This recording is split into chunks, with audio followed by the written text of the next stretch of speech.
आपके हिसाब से फैमिली बिजनेस होना कितना इंपॉर्टेंट है? आपने अगर जॉब ज्वाइन की है ना तो you are starting your career from today. और अगर मेरे सन ने आज ज्वाइन किया है ना तो मेरा जो 35 सालों का एक्सपीरियंस है ना उसने आज से ज्वाइन किया तो ही 35 ईयर ओल्ड एक्सपीरियंस उसका आज से पहले दिन से जो मैंने रेपुटेशन गुडविल जो मैंने स्केल किया बिजनेस को उसको ही is enjoying from the very first day. क्या बात है। This is the major difference between a job and a business. Young boy will get the same reputation, same respect which your father is getting. If I am getting a credit of 30 days, 60 days, he can enjoy this credit facility from the very first day. ये तो हो गया कि आपके suppliers, आपके client base भी ready है। आपके हिसाब से ये जो पैकेजिंग है ये कॉस्ट है या इन्वेस्टमेंट है? अगर आप ऑर्डिनरी पैकेजिंग बना रहे हो या यूज कर रहे हो तो ये कॉस्ट है। ओके। और अगर आप प्रीमियम पैकेजिंग के तरफ आपका फोकस है तो ये इन्वेस्टमेंट है। आपके हिसाब से मैन्युफैक्चरिंग बिजनेस में मशीन का ज़्यादा इंपॉर्टेंट है या मैन पावर का? सर आपको अगर मास प्रोडक्शन करना है तो मशीन तो चाहिए ही, अच्छा जो है आपको ह्यूज क्वांटिटी में प्रोडक्शन दे सके और साथ साथ में मैन पावर तो चाहिए ही चाहिए सर इस मशीन को रन करने के लिए, skilled worker. Okay. So we are giving training to our juniors to learn the machine to how to operate the machine. Right. Okay. So both are equally required. जो young business owners हैं वो manufacturing industry से दूर भागते हैं, ऐसा क्यों?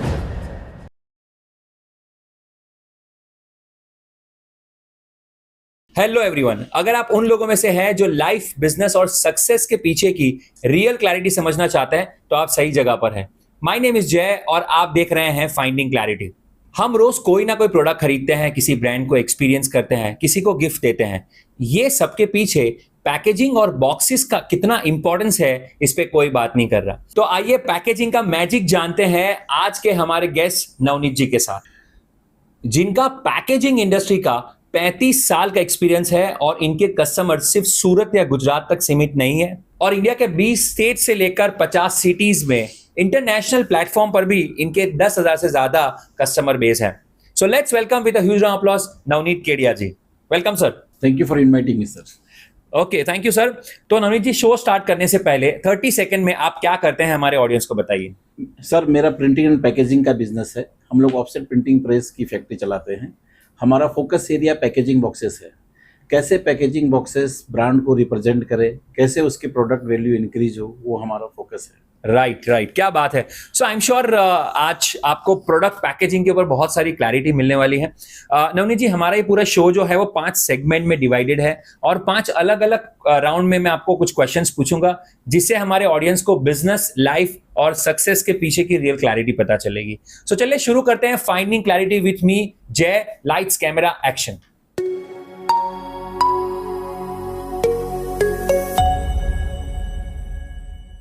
सो Navneet ji, round 1 का नाम है बिजनेस क्लैरिटी और आपके बिजनेस से, आपकी विजडम से अब तक जो भी आपने सीखा है वो हमारे ऑडियंस को इसके ऊपर से बहुत सारी क्लैरिटी मिलने वाली है। सो मेरा फर्स्ट क्वेश्चन है कि आपके हिसाब से ये जो पैकेजिंग है ये कॉस्ट है या इन्वेस्टमेंट है? अगर आप ऑर्डिनरी पैकेजिंग बना रहे हो या यूज कर रहे हो तो ये कॉस्ट है। ओके। और अगर आप प्रीमियम पैकेजिंग के तरफ आपका फोकस है तो ये इन्वेस्टमेंट है। ओके, आप इसको डिफाइन कैसे करते हो कि ऑर्डिनरी और प्रीमियम किसे बोलते हैं? मान लीजिए कि कोई भी प्रोडक्ट है, आप खुद के लिए परचेज करने जाते हैं स्टोर में। हाँ। और आपने किसी एक ऑर्डिनरी पैकेजिंग के अंदर में देखी। हाँ। मान लीजिए वो 100 रुपीज की। हाँ। तो आप उसे इग्नोर ही करोगे। राइट। और सेम प्रोडक्ट अगर किसी ब्रांडेड कंपनी का है with good quality of boxes, right, और उसकी कीमत 150 है तो you will go for that. सही बात है, सही बात है। सो आई थिंक हमारी इवन सुपर स्टोर्स में नजर भी वहीं जाती है जहां पे पैकेजिंग अच्छी हो, कलर कॉम्बिनेशन अच्छे हो। So if you are into ordinary packaging you will sell ordinary, and if you are into extraordinary or a premium packaging you will sell premium. Yes, क्या बात है। If you have to make your company big, you will have to choose the good quality premium packaging. क्या बात है, क्या बात है। So because this is a new topic for everybody, हम जानना चाहते हैं कि सर ये बॉक्सेस बनते कैसे हैं, ये पैकेजिंग का क्या साइंस है, कैसे बनाते हैं आप? मुझे 1 2 3 4 5 स्टेप में आप बता सकते हैं? सर ये पैकेजिंग बनाने के लिए इसमें सब कुछ इम्प्लीमेंट होता है। मैथमेटिक्स है, साइंस है, आर्ट है। क्या बात है। लोग अपने प्रोडक्ट लेकर हमारे पास आते हैं कि we need packaging for this product. Okay. And we develop packaging for that product. Okay. According to their budget. Okay. So क्या प्रोसेस रहता है? स्टेप 1 क्या होता है? जब लेट्स अज्यूम दैट कि मैं आपके पास आया, मुझे एक परफ्यूम ब्रांड बेचनी है, तो या मुझे ये घड़ी बेचनी है, मैं आपके पास ये घड़ी लेकर के आया, सर मुझे इसके आप बॉक्सिंग करके दीजिए, तो आप क्या स्टेप 1 क्या रहेगा? हम सबसे पहले कस्टमर के साथ डिस्कशन करते हैं और उसकी क्या रिक्वायरमेंट है वो समझते हैं। राइट उस रिक्वायरमेंट के हिसाब से कुछ कॉन्सेप्ट डेवलप करके कस्टमर को इमेजेस दिखाते हैं। Right if the customer agrees, फिर हम उसके लिए कुछ सैंपल्स डेवलप करते हैं। ओह ओके, एंड ये again let's assume that sample मिल गया, सो सैंपल के बाद क्या स्टेप रहेगा? मैंने ओके कर दिया कि सर परफेक्ट है, आप बताइए आगे। सैंपल के बाद जो भी प्राइसिंग वगैरह होते हैं कॉमर्शियल्स वो फिक्स होते हैं। ओके और सबसे पहले डिजाइनिंग का काम होता है। अच्छा ओके ओके क्लाइंट का क्या टेस्ट है, उनके मार्केट का क्या टेस्ट है, Okay. उस बेस पे डिजाइनिंग होती okay, and then it goes to production. है। यस, ओके, और आप अपने हिसाब से उसके बॉक्सेस और आपके पास जो रॉ मटेरियल है उससे आप हमारे बॉक्सेस हाँ बनाते हैं। Okay, so that is a complete science, art and Mathematics. Mathematics behind it. So आपने मैथमेटिक्स क्यों बताया? सर बहुत सारी कैलकुलेशन होती है पैकेजिंग डेवलप करने के लिए। जैसे कि फॉर एग्जांपल मान लीजिए इस मोबाइल की पैकेजिंग आपको बनानी है। हाँ तो इस मोबाइल की पूरी मेजरमेंट आप करोगे, इसके अंदर के how to fix this mobile in that box, उसकी मेजरमेंट होगी और वो मेजरमेंट बिल्कुल परफेक्शन के साथ होनी चाहिए कि वो मोबाइल कुरियर में या ट्रांजिट में इधर उधर ना हो जावे, फिक्स क्या रहे। क्या बात है, क्या बात है यार। हमें तो लगता है कि बॉक्स ही तो बनाना है तो क्या ही बड़ी बात है, लेकिन नवनीत जी ने तो यहाँ पे पूरा साइंस भी बता दिया, आर्ट्स भी बता दिया, मैथमेटिक्स भी बता दिया, एंड आपने सही बताया कि ये पैकेज तो काफी जगह ट्रांजिशन में जाता है, जी। एक सिटी से दूसरे सिटी में, शहरों में जाता है, इंटरनेशनली ट्रैवल करता है। Yes, and the product should not damage Damage. Any case. क्या बात है। हमारे कुछ क्लाइंट है जिनकी प्रोडक्ट ग्लास के बॉटल्स में होती है क्या बात है। पैकेजिंग, लिक्विड की कोई प्रोडक्ट है उनकी, राइट तो हमें उस ग्लास की बोतल का परफेक्ट पैकेजिंग बना के देना होता है कि इंटरनेशनली कुरियर हो या इंडिया में भी कहीं कुरियर हो, तो bottle should not damage in any case. क्या बात है। So I think this looks very simple, easy लगता है अपने को, लेकिन यार इसके पीछे बहुत बड़ा साइंस है, कैलकुलेशन होती है, मैथमेटिक्स होती है और आर्ट तो है ही, तभी जाके प्रोडक्ट्स प्रीमियम नजर आते हैं। क्या बात है, बहुत बढ़िया। तो सर ये सारे जितने पैकिंग्स होते हैं ये एनवायरमेंटल फ्रेंडली होते हैं? Yes, all every product is environment, कोई प्लास्टिक यूज नहीं होता इसमें? प्लास्टिक की पैकेजिंग बॉक्सेस भी हम बनाते हैं, दैट इज ऑल्सो रिसाइक्लेबल। अच्छा ओके, सो एनवायरमेंट को कोई लॉस नहीं है? कोई लॉस नहीं। और जो पेपर बनता है और पेपर जो आता है वो यस, सब कुछ रिसाइकलेबल होता है। क्या बात है, बहुत बढ़िया। मैंने आपके बारे में जितना पढ़ा था उसमें आपने ये मेंशन किया था कि आपके कंपटीटर भी आपको रिफर करते हैं, क्लाइंट्स रिफर करते हैं, जी कैसे सर। कैसे? होता क्या है सर कि लोग क्या करते हैं कि ट्रेडिशनली जो प्रोडक्ट बना रहे हैं वही बना रहे हैं, they are not doing anything new. Okay तो इफ उनके क्लाइंट की रिक्वायरमेंट है कि हमें कुछ नया चाहिए, कुछ अलग चाहिए, कुछ अलग शेप चाहिए, तो they just simply refer my name to them. क्या बात कर रहे हो यार। तो यार ऐसा काम करना चाहिए कि हमारे कंपटीटर भी हमें रेफरेंस दे कि Yes. भाई मैं तो ये नहीं कर पाऊंगा, शायद तक मेरा कंपटीटर कर पाएगा। अरे क्या बात है। सो आपने ये भी मेंशन किया है कि आपने बड़े बड़े कॉर्पोरेट जायंट्स के साथ काम किया है, जैसे कि पेप्सी, कोका कोला, शिमिटन चॉकलेट्स और डोमिनोज के साथ आपने काम किया हुआ है, केपी सोलर, स्वाद, बड़ी बड़ी ब्रांड्स है ये। Yes sir. तो what is your learning out of it? ये लोग कैसे काम करते हैं इतनी बड़ी कॉर्पोरेट्स? उनको टाइमली डिलीवरी चाहिए, जो आपने कमिटमेंट किया वो फुलफिल करना चाहिए, क्वालिटी तो मेंटेन होनी ही चाहिए। Okay, so can you tell us for our audience कि कौन से 3 चीजें ध्यान आप रखते हो जिससे ये कॉर्पोरेट क्लाइंट्स रिटेन रहते हैं आपके पास? सबसे पहले तो हम प्रोडक्ट की क्वालिटी का ध्यान रखते हैं। The printing quality should must be very good, right because printing के ऊपर ही बॉक्स का लुक आने वाला है। Right okay, and finally the finishing of the boxes. क्या बात है। So printing, finishing of the product is very much important Yes, sir. when you deliver to corporate clients. Yes, sir. Okay. And क्या mistake कर जाते हैं फिर ये new commerce होते हैं, ये सब क्यों नहीं होता उनसे? आज के जो न्यू कमर्स है उनको इजी अर्निंग चाहिए सर। ओके इजी अर्निंग के चक्कर में वो इन चीजों का ध्यान नहीं रखते हैं, उनको फास्ट चाहिए सब कुछ। Okay, so they don't see the quality, they don't see Yes. कि भैया इसके पीछे कितना साइंस है, and they just deliver. They do not leave their office. Okay, so आपके हिसाब से, जैसे जितना आपसे सुना मुझे पता तो चला, फिर भी फॉर ऑडियंस क्लैरिफिकेशन कि बॉक्सेस जो होती है, पैकेजिंग जो होती है, इट इज जैसे वन इज सेफ्टी, क्या branding is also purpose of boxing? Very much. आपको एग्जाम्पल बता सकते हैं? सर जो पैकेजिंग होती है ना, the packaging does silent marketing of the product. Right packaging के लिए कहा जाता है कि 3P काम करता है सर। ओके सबसे पहले क्लाइंट अगर कोई भी प्रोडक्ट परचेज करने गया है तो he will see the packaging. Okay. If the packaging is good, then second he will see the price, Right. and the products come on last, third. क्या बात है. ओके. सो आई थिंक आपने ये सही बताया यार बॉस. ये 3P बहुत शानदार एग्जाम्पल है कि आप कहीं भी जाते हो तो पहले तो आप पैकेजिंग ही देखते हो. अगर आप पैकेजिंग से ही अट्रैक्ट होते हो तभी जाके आप प्राइस पहले देखते हो. अच्छा वो सूट करेगा आपको, तब जाकर के आप प्रोडक्ट देखते हो. हाँ चलो ठीक है, अंदर Yes. सब माल सामान सही है कि नहीं है. So the packaging must be world class, international quality packaging. क्या बात है. So packaging is equal to your branding. Yes. आपका जितना अच्छा पैकेजिंग होगा आप अपनी ब्रांड को उतना प्रीमियम लेवल पर लेके जा सकते हो. बहुत बढ़िया, बहुत बढ़िया. So see because you are into manufacturing business at the end of the day, so I am sure आपको टाइमलाइन का बहुत सारा प्रेशर होता होगा. स्पीड भी मेंटेन करनी है, क्वालिटी भी मेंटेन करनी है, कुछ रिसर्च भी करना है. तो आप ये सबको मेंटेन कैसे करते हो? In daily life, clients are not maintaining their SKU of packaging. They are just aware of their product. So this is our daily routine problem, that we get each and every order on priority basis, though we are maintaining their needs. Right, सही बात है. सो आपको speed तो maintain करना ही करना है with the quality. Okay. So आपके कोई गोल्डन रूल है, थंब रूल है कि आप कैसे ये स्पीड और क्वालिटी को मेंटेन करते हो? गोल्डन थंब रूल में ऐसा है सर कि जो हमारे फिक्स क्लाइंट्स हैं उनके बॉक्सेस का जो रॉ मटेरियल है वो हम हमारी फैक्ट्री में स्टॉक मेंटेन करते हैं. Okay. So that we can achieve the targets. सही बात है. Okay. Target of delivering them on time. सही बात है. Okay. Though they are not maintaining their godown stock. Okay. Okay. और सेकेंडली टारगेट्स मीट करने के लिए सर टाइमली प्रिंटिंग होना, अच्छी क्वालिटी प्रिंटिंग होना. Okay. So you print it on time. आप उनका स्टॉक रखते हैं जिससे आप स्पीड को मेंटेन कर पाते हो और timely the delivery. Main thing is raw material. Raw material. Okay. आप उसका स्टॉक रखते हो अपने Yes, पास. क्या बात है. ओके. सो आपके हिसाब से, बिकॉज ये मैन्युफैक्चरिंग की मैं बात कर रहा हूँ, मैन्युफैक्चरिंग इंडस्ट्री का सबसे बड़ा चैलेंज क्या है आपके लिए, और अभी इंडिया में क्या चैलेंज है मैन्युफैक्चरिंग इंडस्ट्री का? इंडिया में मैन्युफैक्चरिंग इंडस्ट्री का चैलेंज है, हर रोज नई टेक्नोलॉजी निकल रही है. Right. मास प्रोडक्शन हो रहा है, तो हमें नई मशीनरी इंस्टॉल करनी होगी, मतलब टेक्नोलॉजी के साथ चलना पड़ेगा. सेकेंडली इंडिया में जो वर्कर हैं वो मतलब कि स्किल्ड वर्कर की बहुत कमी है इंडिया में. ओके. क्योंकि वर्कर्स को यहाँ कोई ट्रेनिंग नहीं मिलती है. They just learn from seeing. Right. देख के सीखते हैं. देख के ही सीखते हैं वो. राइट. ओके. स्किल्ड वर्कर की कमी है. Okay. So these are basic challenges. Yes. And इसकी कोई इम्पैक्ट आपके डेली प्रोडक्शन पे या डेली बिजनेस पे? इम्पैक्ट स्लो प्रोडक्शन होता है सर, या क्वालिटी प्रोडक्शन नहीं हो पाता है, या हमें उसके ऊपर मॉनिटरिंग करनी पड़ती है right.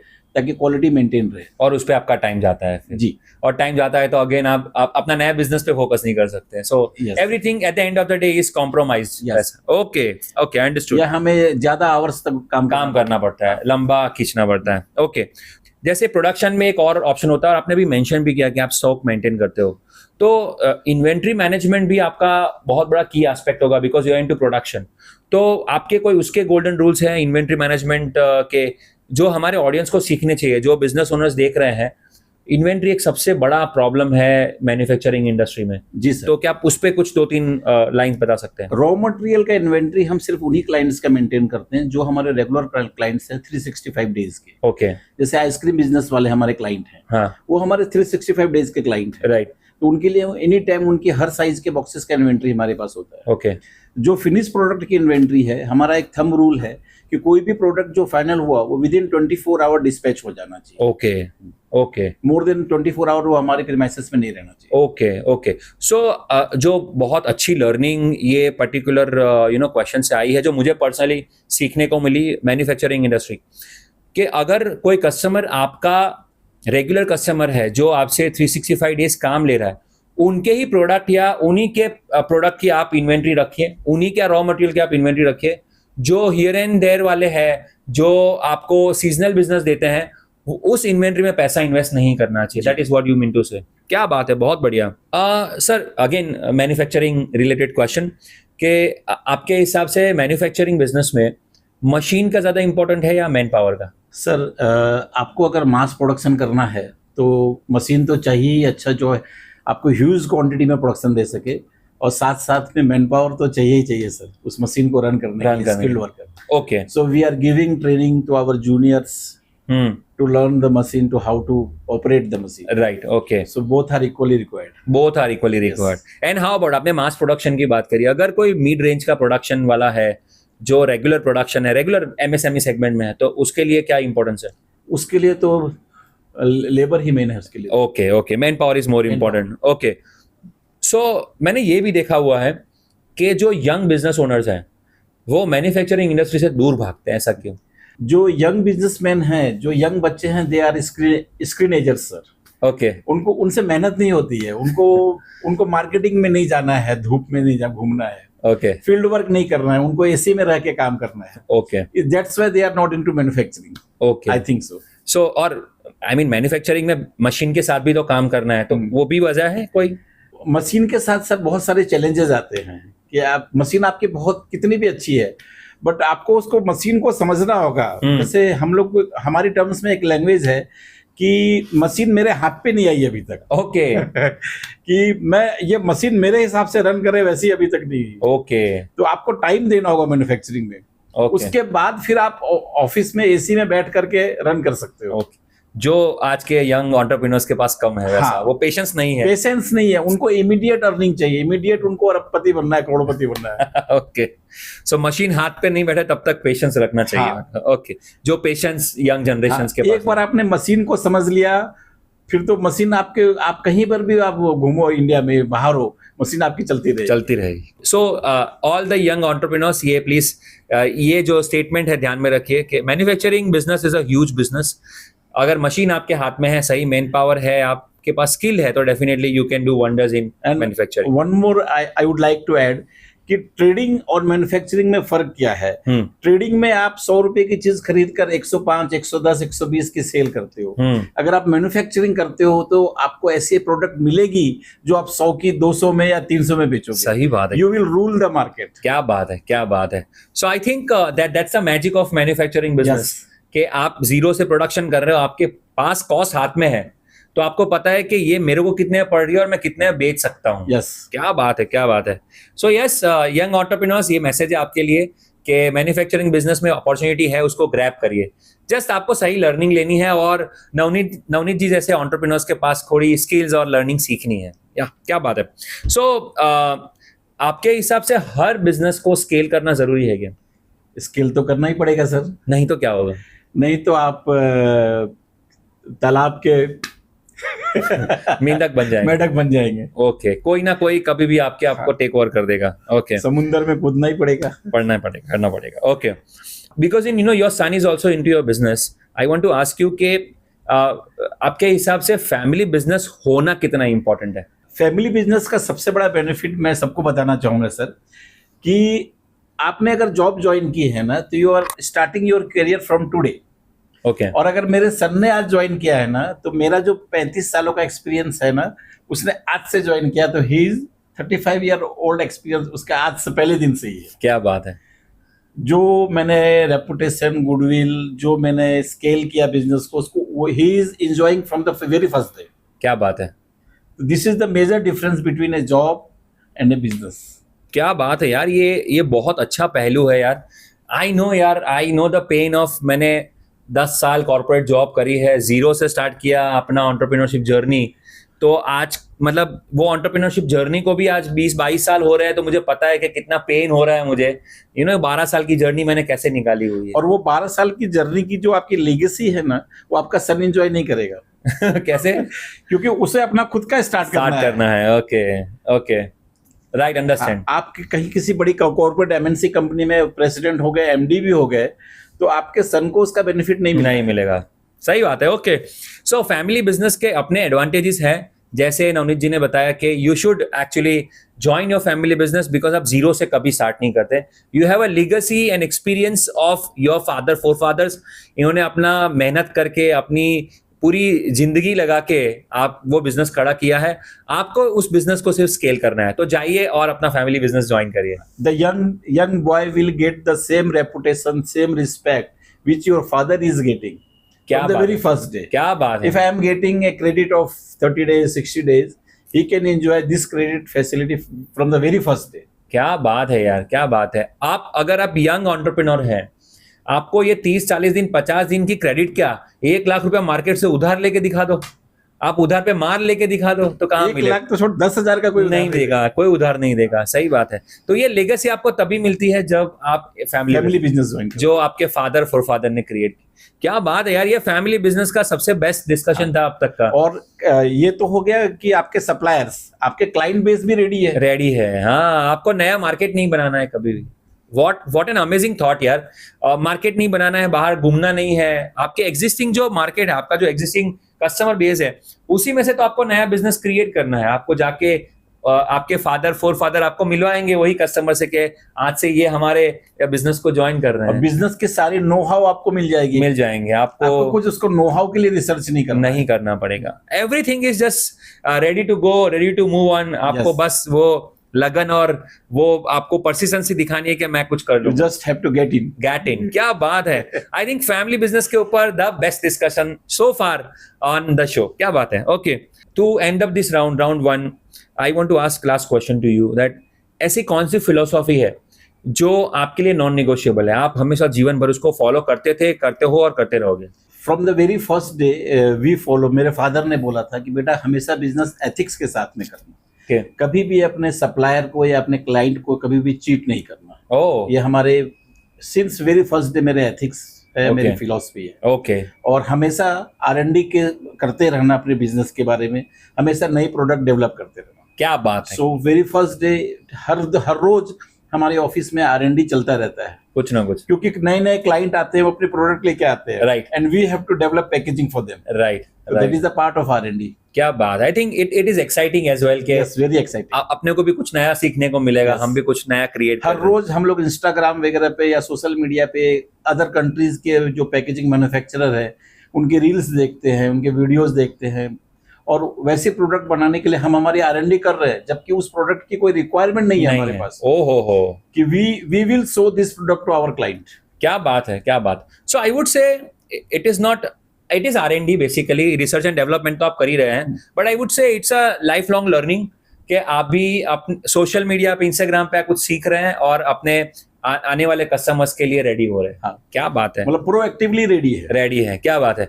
So I think these are the two words, ethics and proactiveness, which you live every day। क्या बात है। सो यहाँ पे हमारा राउंड 1 कंप्लीट हो रहा है जिसका नाम था business clarity, and I am sure manufacturing, family business और बॉक्सिंग को लेकर के आपको बहुत सारी क्लैरिटी मिली होगी। एक चीज जो मुझे सीखने को मिली इस पैकेजिंग इज योर ब्रांड।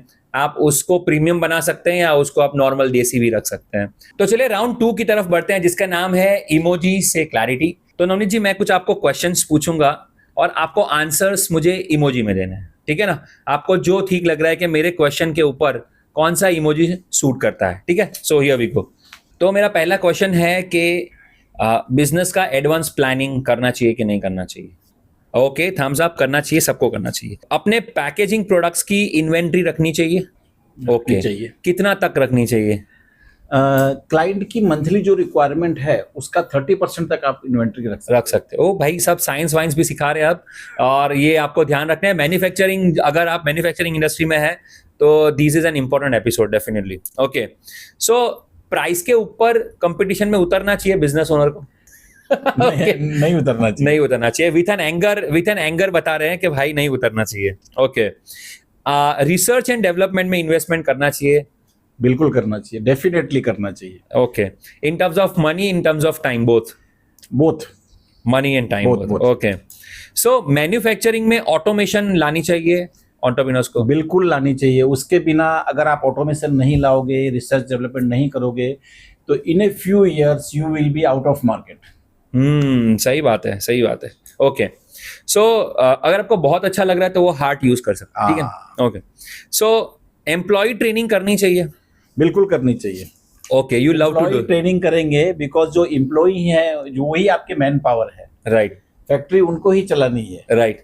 तो एम्प्लॉय का, उनकी स्किल का इन्हेंसमेंट बहुत जरूरी है, एंड मैंने करवाया हुआ भी है पहले। ओके, सो नॉलेज अगर अपडेट नहीं करेंगे हम हमारे लोगों का तो वहीं पे पड़े रहेंगे, उनको कोई हैबिट नहीं है ट्रेनिंग लेने की। जी, जबरदस्ती से हम नहीं कराएंगे तो करेंगे भी नहीं। उन्होंने कभी जीवन में ऐसा सोचा ही नहीं। सही बात है। चाहे अपने ऑफिस के एम्प्लॉय हो या फैक्ट्री में वर्कर्स हो, राइट, सबकी ट्रेनिंग जरूरी है। ओके, कस्टमर को क्रेडिट 30, 60, 90 डेज से अप जानी चाहिए? सर मैं तो कैश में डील करता हूँ। मेरा 90% बिजनेस एडवांस पेमेंट का है। ओके, ओनली द 10% बिजनेस ही मेरा क्रेडिट का है। वो भी जो मेरे पुराने कस्टमर्स हैं, लॉयल कस्टमर्स हैं, वो मेरी मैक्सिमम क्रेडिट 30 डेज की है। ओके, तब तक उसके बाहर है, उसके बियॉन्ड नहीं। उसके बियॉन्ड नहीं है। ओके, अगर कोई क्या क्लाइंट 30 डेज से ज्यादा करता है तो वो रेड जोन में आ जाता है। Okay. So I think this is a learning from Navneet ji के क्रेडिट का भी एक लिमिट होता है, और बाद में हम ही लोग रोते हैं यार कि इसको उधार दिया था, उसको उधार Yes. दिया था, पैसे नहीं दे रहा है। लर्न हाउ टू से नो। नो, क्या बात है। Okay, so 1 or 2 last, system और प्रोसेस के बिना काम करना। ओके, ये भी एंग्री हो गया। बहुत ही गलत बात है। ओके, आपके ऑफिस में सिस्टम होना चाहिए, प्रोसेस होना चाहिए, आपके कुछ कॉन्स्टिट्यूशन होना चाहिए, एथिक्स होने चाहिए। ओके, भाई हमारी कंपनी में, हमारे ऑफिस में इस तरीके से ही काम होगा। क्या बात है, जो मेरे फिलॉसफी है उस फिलॉसफी को फॉलो करते हुए काम होगा। क्या बात है, क्या बात है। एक वर्ड जो बहुत अच्छा इन्होंने यूज किया कि आपके ऑफिस का एक कॉन्स्टिट्यूशन होना चाहिए। जैसे देश का कॉन्स्टिट्यूशन होता है वैसे ऑफिस का भी। यस, आपकी company, it is a kind of country for you only. Yes, so you should have a rules and regulation, system and processes, constitution for your business. क्या बात है। Okay, so last but not least, business owner को personal branding करनी चाहिए? करनी चाहिए। Okay, okay, so you are like okay, करो नहीं करो ऐसा वाला? मतलब करनी चाहिए पर्सनल ब्रांडिंग, क्योंकि पर्सनल ब्रांडिंग करके भी आप जिस सर्कल में मूव कर रहे हो, आप जहां भी जा रहे हो, तो आपकी नेटवर्किंग से भी आपको बिजनेस मिल रहा है। आई हैव गॉटन बहुत बहुत बिजनेस मिला है नेटवर्किंग करके। ओके, मतलब आप सुबह जिम जा रहे हो, कुछ स्पोर्ट्स में एक्टिव हो, किसी भी एक्टिविटी में आप एक्टिव हो, या आप कहीं खुद की ट्रेनिंग के लिए जा रहे हो, वहां लोग आपको मिल रहे हैं। Right, right. या आप किसी नेटवर्किंग प्लेटफॉर्म पे हो, Okay. तो आप ब्रांडिंग नहीं करोगे तो लोग आपसे अट्रैक्ट नहीं होंगे। क्या बात है। और आप वैसे अच्छे ग्रूम दिखोगे हाँ हाँ, तो ही लोग आपसे अट्रैक्ट होंगे, बातें करेंगे ना। सही बात है। और वैसे भी मैं सोचता हूँ कि गुजराती और मारवाड़ी कहीं पे भी बिजनेस तो खींच ही लेंगे ऐसा। नेटवर्किंग करके। Okay, great. सो यार, यहाँ पे हमारा राउंड 2 कंप्लीट हो रहा है, जिसका नाम था इमोजी से clarity, and I am sure आपको बहुत सारी क्लैरिटी मिले 1 वर्ड में भी। ओके, चलिए आगे बढ़ते हैं राउंड 3 की तरफ, जिसका नाम है personal clarity. And I am sure Navneet ji बहुत कुछ करते हैं अपनी लाइफ में जिससे हम कुछ सीखें और हम भी हमारी लाइफ की पर्सनल क्लैरिटी को अचीव कर पाए। ओके, सो ये मेरा फेवरेट क्वेश्चन है जो मेरे हर शो के गेस्ट को पूछता हूं मैं, कि आज के नवनीत केडिया को, अगर 35 साल पहले के नवनीत केडिया को कुछ अगर गाइडेंस देना है या एक मैसेज देना है, तो मैसेज क्या होगा? आज के नवनीत को अगर 35 साल वाले नवनीत से मैसेज देना हो, तो 35 साल पहले वाला नवनीत ज्यादा मेहनत करता था। अरे भाई। मतलब डेली मार्केटिंग में जाता था सर। Okay. और लिस्ट ऑफ क्लाइंट्स बनाता था मैं, लोगों की शॉप्स की ब्रांडिंग को देख के, होर्डिंग्स को देख के, उनके शॉप्स की जाहो जलाली देख करके, Right. ऑफिस में कैसा काम हो रहा है, क्या हो रहा Okay. है। और मैं पहले दिन जाता था और उनके नंबर ऑफ क्लाइंट्स नोट करके आता था, फिर नेक्स्ट डे मैं मेरे प्रोडक्ट लेके जाता था बेच करने सेल करने के लिए। ओके, उस जमाने में 91 92 में ये कुछ सोशल मीडिया नहीं था, मोबाइल नहीं था, हाँ, तो हम ये घूम घूम कर लोगों को ढूंढते थे क्लाइंट को। ओके, या हम टेलीफोन डायरेक्टरी निकालते थे कि इसके अंदर पे किन लोगों ने ऐड दी है, हाँ जी, तो जिन लोगों ने ऐड दी है उनके यहाँ जाते थे। क्या बात दे है। आर विलिंग टू पे।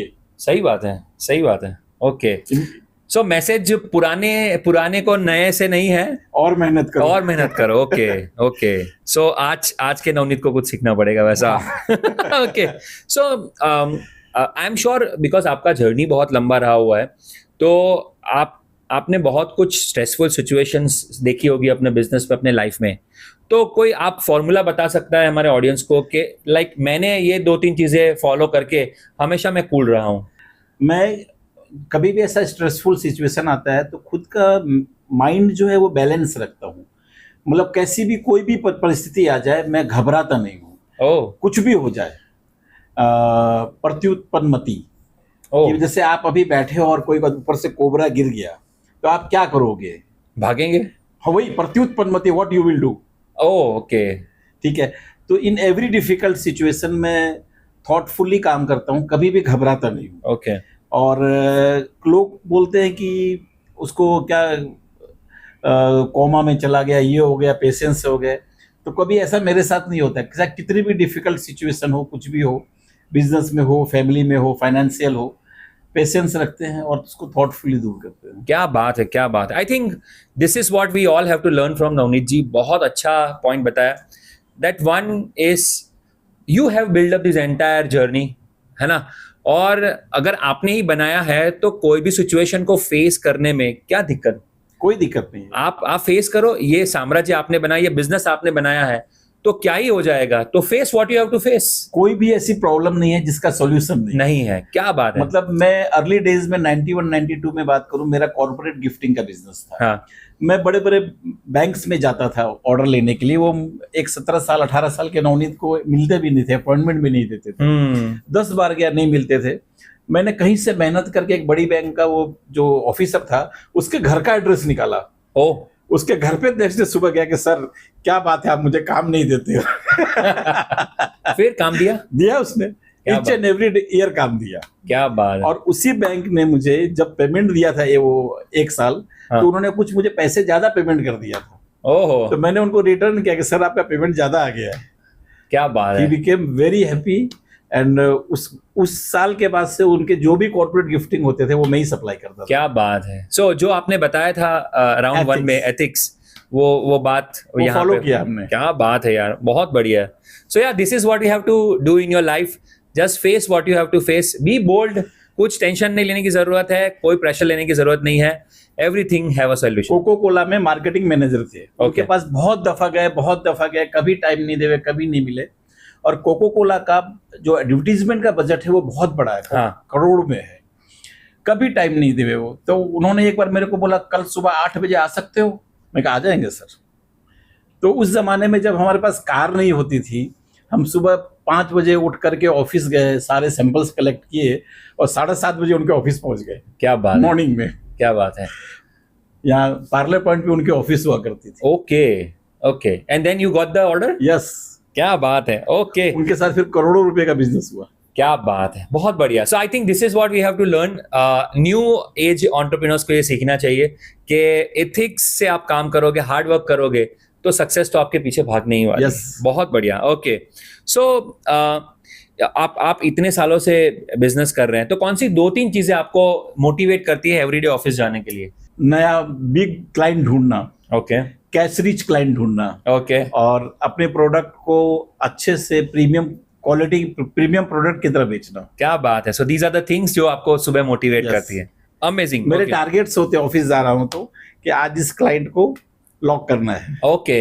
ओके। और हमने ऑफिस में बोर्ड पे लिख भी रखा है, find cash rich clients, cash rich big clients. Okay, so that is your goal of all every day going to office. Okay, amazing. So जैसे now couple of questions जो आपकी एक्सपीरियंस और आपकी जर्नी से हमें पता चलेंगे कि आप जैसे किसी बंदे को इंटरव्यू कर रहे हैं, किसी आदमी को अपने ऑफिस में रख रहे हैं, तो आप कैसे, आपको जजमेंट आती है कि कौन सा टीम मेंबर आपके साथ चलेगा और कौन सा नहीं चलेगा? बहुत अच्छा क्वेश्चन है ये।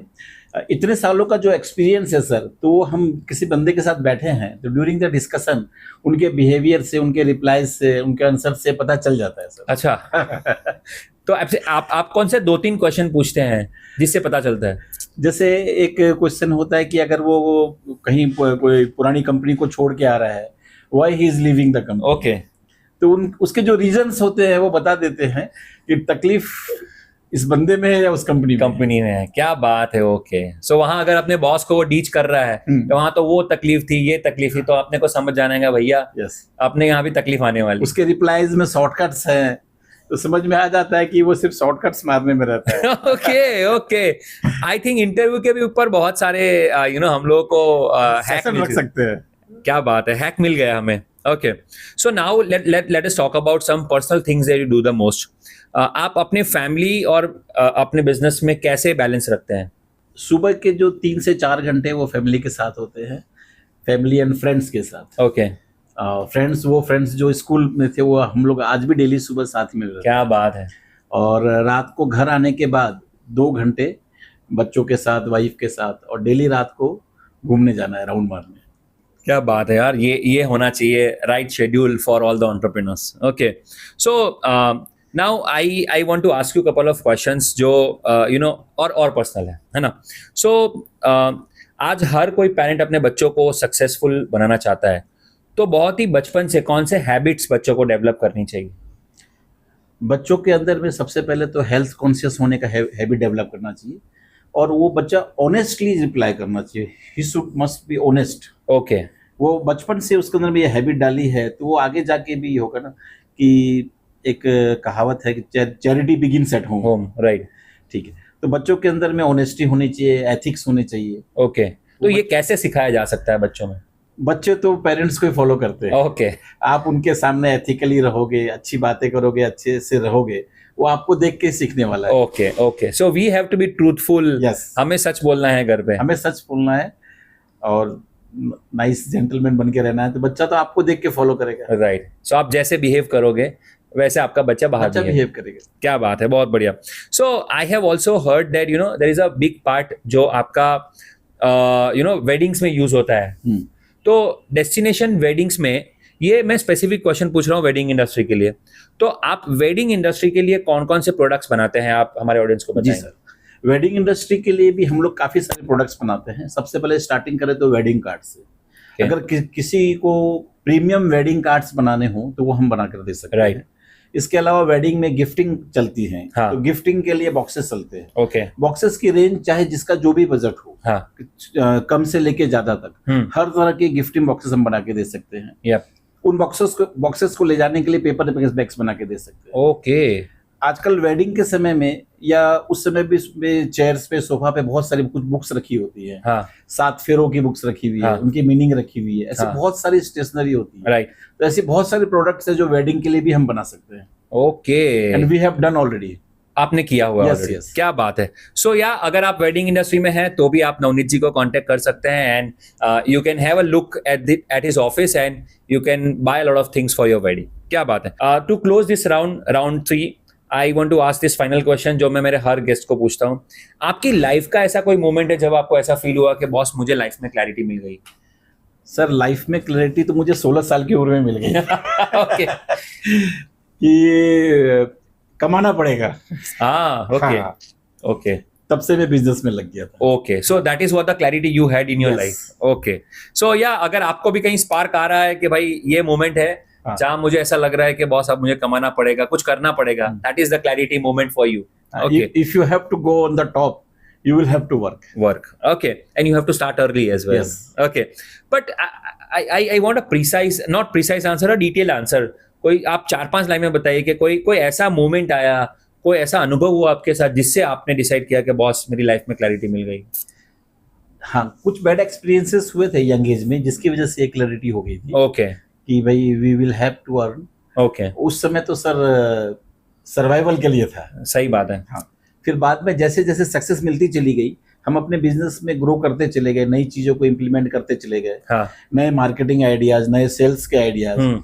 और वो जो सेल्स के आइडियाज है ना, आप जितने ज्यादा लोगों से मिलते हो ना, तो you learn from each and every person. सही बात है. सही बात है. अगर आप नोटिस कर रहे हो आपके अंदर ग्रैबिंग की है, तो आप हर बंदे से सीख सकते हो. क्या बात है. क्या बात है. ओके. सो या यहाँ पे हमारा राउंड 3 कंप्लीट हो रहा है जिसका नाम था पर्सनल क्लैरिटी. बहुत अच्छी बातें जानने को मिली नवनीत, जिससे I am sure you have learn a lot of new things and I am sure you get a lot of new clarity. So बढ़ते हैं राउंड 4 की तरफ जिसका नाम है तेज तड़का रैपिड फायर. मैं आपको कुछ एक स्टेटमेंट में क्वेश्चन पूछूंगा, आप 2-3-4 वाक्यों में उसका जवाब दे सकते हैं. तो सर, अभी तक आपको सबसे बेस्ट बिजनेस एडवाइस क्या मिली है? बेस्ट बिजनेस एडवाइस ये है कि deal with only big clients. Okay.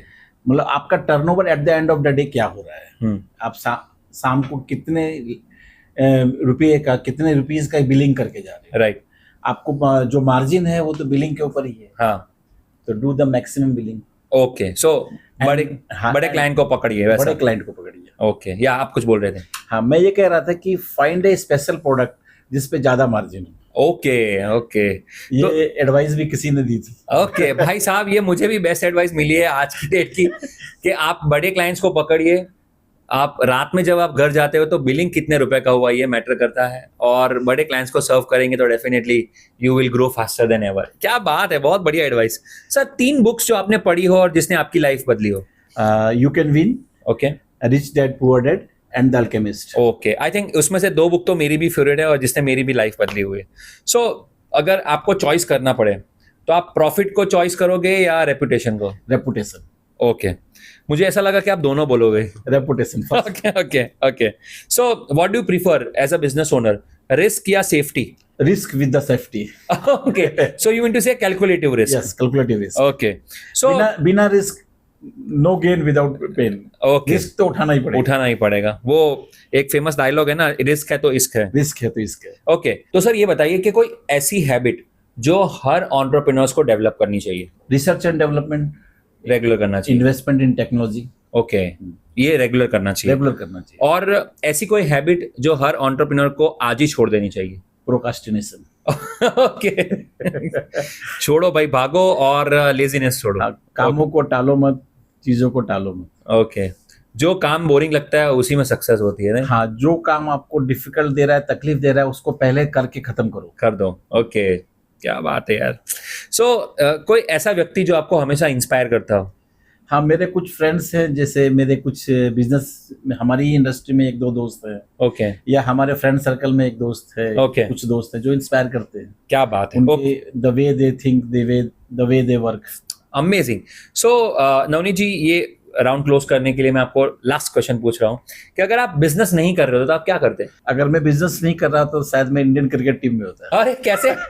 मेरा पैशन था क्रिकेट। अच्छा, ओके। हाँ, जब मैं मिडिल स्कूल में भी था तब मैं कॉलेज की टीम में ओपनिंग बैट्समैन था। अच्छा, ओके, तो अभी आप खेलते हैं कि नहीं खेलते? अब क्रिकेट नहीं खेलते। अरे यार, ओके, चलो, सो आइए कभी बॉक्स क्रिकेट खेलने हमारे साथ। ओके, सो यहाँ पे हमारा राउंड 4 कंप्लीट हो रहा है, जिसका नाम था टेस्ट का रैपिड फायर। आइए बढ़ते हैं आखिरी राउंड की तरफ, जिसका नाम है क्लैरिटी मैसेजेस। सो आपकी लाइफ में जितनी भी क्लैरिटी आपको मिली है उससे आपको हमारे ऑडियंस को मैसेजेस देने हैं। सो पहला मैसेज मैं चाहता हूं कि आप सारे नए लोग जो बिजनेस अभी अभी ज्वाइन कर रहे हैं या करना चाहते हैं, उनके लिए आप क्या मैसेज देना चाहते हैं, हमारे मैसेज में बताइए। जो भी नए बच्चे बिजनेस को ज्वाइन कर रहे हैं, उनको मैसेज यही है कि आप जो भी बिजनेस करो, बिजनेस स्टार्ट करने से पहले उस बिजनेस के बारे में अच्छे से रिसर्च कर लो। आप उस बिजनेस में कितना पोटेंशियल है, वो बिजनेस में सारी चीज़ें आप रिसर्च करके उसमें कूदो आप उसके अंदर में, ताकि, और आप मेहनत से मत भागो। मेहनत तो आपको करना ही होगा, फील्ड में उतरना होगा। आप मेहनत करोगे तो ही सक्सेसफुल हो सकते हो। क्या बात है। Okay, so research is one thing that हर एक नए बिजनेस ओनर को करनी चाहिए। ओके, आप आंख बंद करके किसी भी बिजनेस में आप जंप कर जाओगे तो that will not give you success. क्या बात है। ओके, सो जो अभी अपना बिजनेस रन कर रहे हैं सालों से या पता नहीं कितने महीनों से या डिकेड से, तो वैसे एग्जिस्टिंग बिजनेस ओनर्स को आप क्या मैसेज देना चाहते हैं? एग्जिस्टिंग बिजनेसमैन है कि आप बस टेक्नोलॉजी में इन्वेस्टमेंट करते रहिए, अपने जो आपके मैन पावर है उनको ट्रेनिंग देते रहें, ताकि वो अच्छे से लर्न करके आपके बिजनेस को और आगे ले जा सके। क्या बात है। सो लर्निंग मोड हमेशा ऑन रखिए। Yes, और लर्निंग मोड हमेशा ऑन रखिए। क्या बात, टेक्नोलॉजी में इन्वेस्ट करिए। Very very wonderful message. I think बहुत बहुत अच्छी बातें हुई नवनीत जी आज, और बहुत सारी लर्निंग मिली आपसे। एक चीज जो अगर मैं प्रोफेशनली स्पीकिंग, जो एक चीज मैंने सीखी हुई है कि हम ब्रांड्स को तभी याद रखते हैं जब उसका पैकेजिंग सही हो। Yes. और पैकेजिंग एक साइंस आर्ट है और साथ में कैलकुलेटिव काम भी है। Yes. ये मुझे आज पता चला। एंड आपकी जर्नी से बहुत सारे मैसेजेस मिले। स्पेसिफिकली जो आपने इथिक्स की बात करी, आपने जर्नी की शुरुआत ही इथिक्स से ही करी हुई है, जैसे आपने जो बैंक का एग्जाम्पल बताया। So personally speaking, I have loved this episode. बहुत मजा आया आपके साथ बात करके। Thank you so much for coming on the show. Thank you so much sir. तो यार इसी तरह हंसते रहिए, मुस्कुराते रहिए, और इसी तरह अगर आपको लाइफ में क्लैरिटी चाहिए तो देखते रहिए फाइंडिंग क्लैरिटी। मिलते हैं नेक्स्ट एपिसोड में। सी यू सून। दोस्तों, आपको ये शो अगर अच्छा लगा हो तो लाइक करें, सब्सक्राइब करें, शेयर करें। Thank you.